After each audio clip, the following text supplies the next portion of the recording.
Parang minsan lang makita ng slam dunk mga fans sa Korea. Grabe si Kevin Kiambao, palakpakan doon mga Koreana kay kabayan. Showtime din sa kabila si JD Kagulangan nagpaula ng tres sa harap ni na Kevin Kiambao.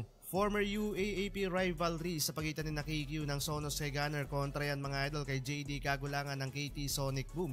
KBL tayo mga idol, home court advantage ng Sonic Boom, opening ng frame home team to get the first bucket of the game mula sa wing 3-pointer ng former NBA player na si Isaiah Hick. Pero agad nakakasagot ang ating pambato, 3 points din mga idol from the corner.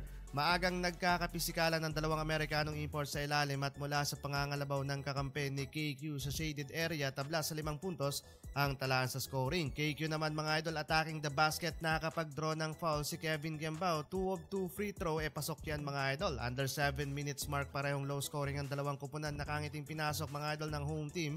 Etong si JD Kagulangan, crazy handle agad ang pinakita at malawak na court vision to mga idol. Mintes nga lang doon ang kakampi niya. Halfway ng quarter, frustrated si KQ sa nangyayari. Nagkasunod-sunod ang kanilang turnovers plus na itala pa niya ang kanyang first personal foul dito sa laban. Pero may bawing dakdak mga idol si KQ na iwang bukas sa ilalim mula sa overhead pass ng kanilang local player. KQ with 7 points and 3 rebounds, lamang ng 2 points ang home team, 14-16.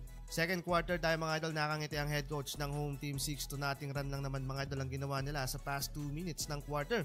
Biglang init dyan sa kabila si JD Kagulangan, 6 straight points para sa former UAAP Finals MVP with back-to-back highly contested 3-pointer. Under 7 minutes mark, both Asian import pinagpahinga muna mga idol na may parehong 1 personal foul dito sa laban. Do walang Kevin Kiambao sa loob ng court, nakakahabol mga idol ang visiting team, down by 2 points na lang ang lamang ng kalaban. And just like that, nagtapos mga idol ang first half, tablan na sa 36 points ang talaan sa scoring. Heading into second half tayo mga idol, intense nang nagiging laban, nagkabatuan ng dalawang kupunan sa field goal habang struggle naman both offense and defense si KQ. Napako mga idol sa 7 points and 3 rebounds, shooting 1 of 4 mula sa outside shooting. Pero last 3 minutes ng third quarter, finally kumonekta na din mga idol ang kanyang second success 3-pointer. Yun nga lang, biglang takaw din si Kevin Kiambao sa foul, nakakadalawang personal foul dito lang sa third quarter.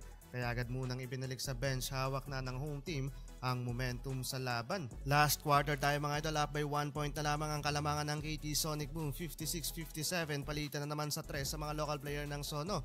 At kabilang kupunan, KQ from coast to coast and easy assist na sana doon.